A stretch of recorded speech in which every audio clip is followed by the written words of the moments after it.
¿Qué tal? Buen día, Buen Agustín, día. Luciano y Guadalupe. Buenos Buen días. día. Buen día. Si tuviera que ponderar alguno de los ítems de esta modificación laboral o reforma laboral o modernización laboral, como se lo menciona, ¿qué destacaría de esta de este nuevo marco regulatorio en Argentina, Ariel? Bien, bueno, en principio esta norma, el decreto 847, es un decreto reglamentario que, como estaba diciendo, creo que es Agustín quien estaba Sí, hablando, lo que hace es desarrollar algunos detalles más de lo que ya fue sancionado por la ley de base, la ley 27742. Es decir, termina de darle un poco de forma, que es una facultad que tiene asignado el Poder Ejecutivo. Y esta norma inicia con lo que, como cualquier norma, tiene considerandos, es decir, qué es lo que se busca a través de la norma, y supuestamente, este decreto viene a resolver el problema de la incertidumbre y de los costos asociados al despido, y a proporcionar mayor estabilidad en las relaciones laborales. Y también busca fomentar la competitividad empresarial y la estabilidad del empleo. Bueno, desde mi óptica, ninguna de estas cuestiones este, se solucionan con este decreto, ni tampoco con la ley de bases, que viene a plantear un sistema de modernización que en realidad no es tan moderno ni tan novedoso. Antes de seguir, permitirme agradecerle al Colegio de Abogados por el espacio, por el contacto, ustedes por supuesto por el espacio y por el contacto del Colegio de Abogados y al Instituto de Derecho Laboral al que pertenezco. ok.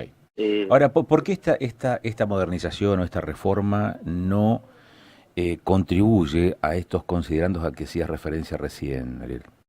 Bueno, en principio por la forma en la que está redactado, no trae, para mi forma de ver, las soluciones que pondera que trae. Y en segundo lugar, porque basta ver la realidad.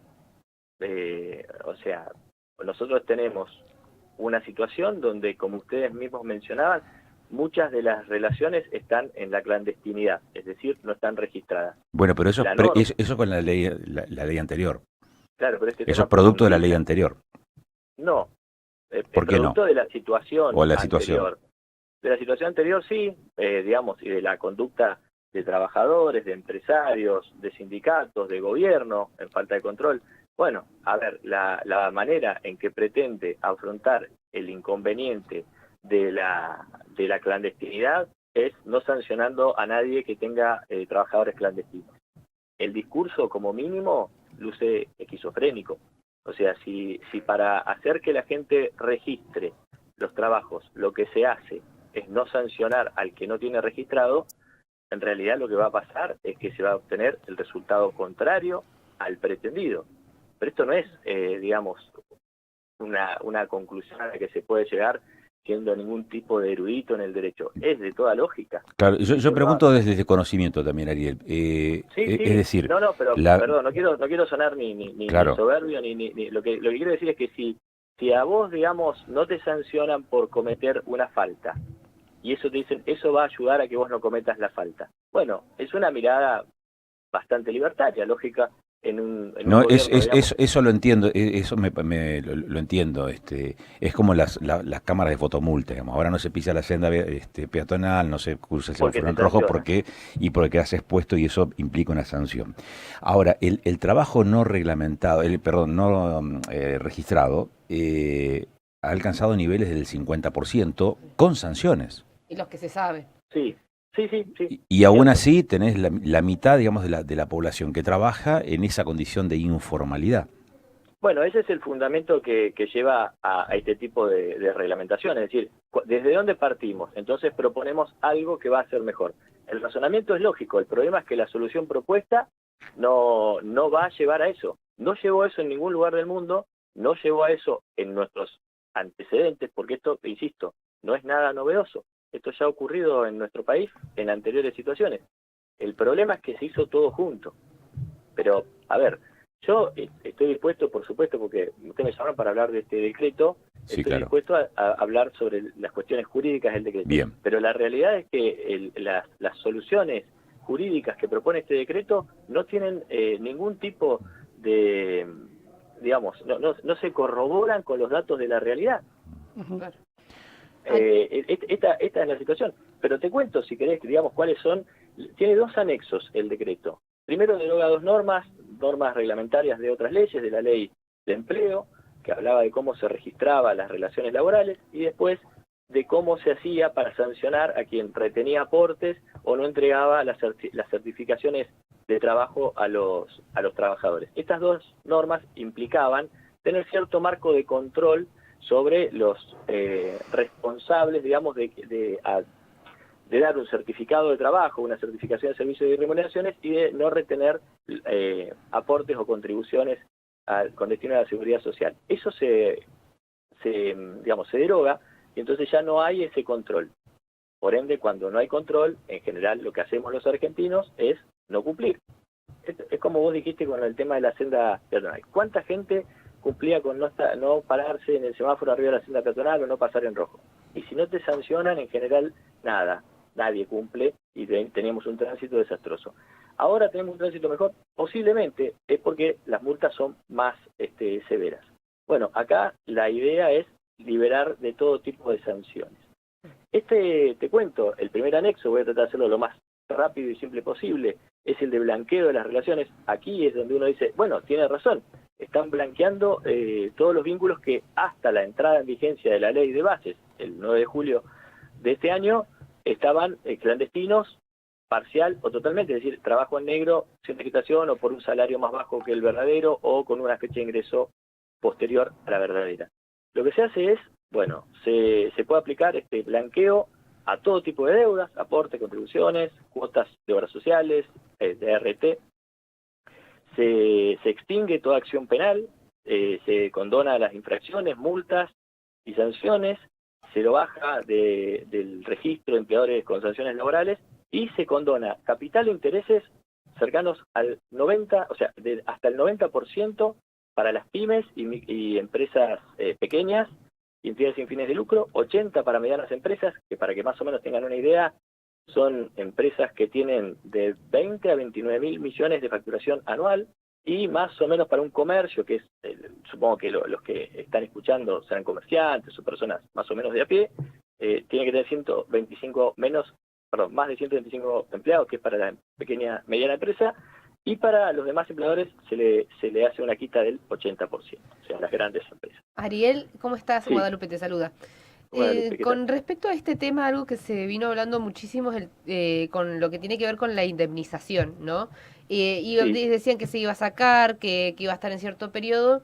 Ahora, ¿cuál es la realidad y qué es lo que va a suceder realmente con el tema de la indemnización, con todos estos temas que se estuvieron hablando, medio que se perdió, después no sabemos bien qué se dijo, y es un tema totalmente importante para todas las personas que tienen un trabajo y que tienen la posibilidad de trabajar en realidad. ¿Nos puedes comentar un poco cómo Sí, va a quedar en realidad marcado? ese es el anexo 2, que es la siguiente parte, que tal vez la más importante, por eso la primera, que era el blanqueo, traté de pasarla lo más rápido posible. La del blanqueo tiene 4 capítulos. El capítulo 3 es este que crea un fondo de cese laboral para reemplazar lo que sería la que conocemos todos como indemnización por antigüedad, que está en el artículo 245 de la Ley de Contrato de Trabajo, y otras indemnizaciones parecidas. La indemnización por antigüedad del 245 es la que cuando despiden a alguien sin causa, se termina la relación, es un hecho ilícito, pero que la sanción que tiene es pagar una indemnización. El hecho ilícito contemplado por la ley, o sea, nadie está obligado a mantener la relación, pero si la rompe, si finaliza el vínculo, tiene que pagar esa indemnización. Bueno, este fondo es ese laboral que deja en manos de las convenciones colectivas de trabajo, es decir, de lo que puedan acordar, permite que las cámaras empresarias y los sindicatos acuerden para su rama de actividad este fondo de cese laboral, que es bastante parecido, para que uno tenga una referencia a lo que ocurre en el sistema de la construcción. El sistema de la construcción, que es el sistema de lo que se conoce como de la UOCRA, establece un fondo de cese laboral que se compone, porque acá les estoy hablando de lo que ya hay, no de lo que viene a traer, pero para que tengamos referencias, para que el que escucha tenga una referencia, que retiene o hace pagar al empleador un 12% de los salarios, lo retiene en el primer año, y un 8% a partir de los segundos años. Pero eso queda en una especie de cuenta que genera muy poco interés, y en una economía como la nuestra, tenemos desde que asumió el presidente hasta acá 130% de inflación.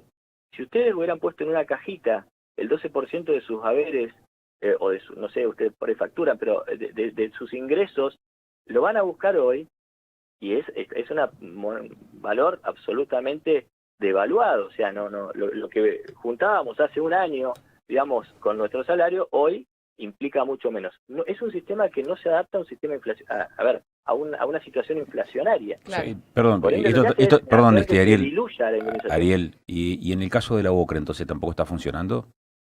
El problema de la UOCRA es que es uno de los sistemas más castigados. Pero ¿qué tiene el sistema de la UOCRA a favor? Que el fondo SS funciona por finalización del vínculo y además está establecido por las especiales condiciones. Las obras no duran eternamente. Uno entra a trabajar a un comercio y podría jubilarse ahí.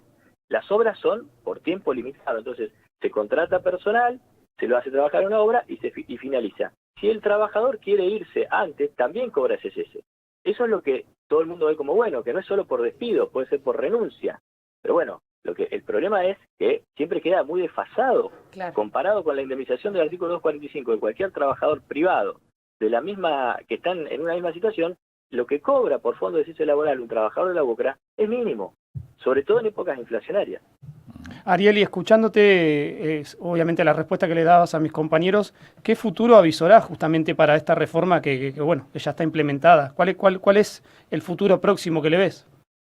El futuro para mí es grave, o sea, pero a ver, el tema es que nos estamos como enterando de estas modificaciones.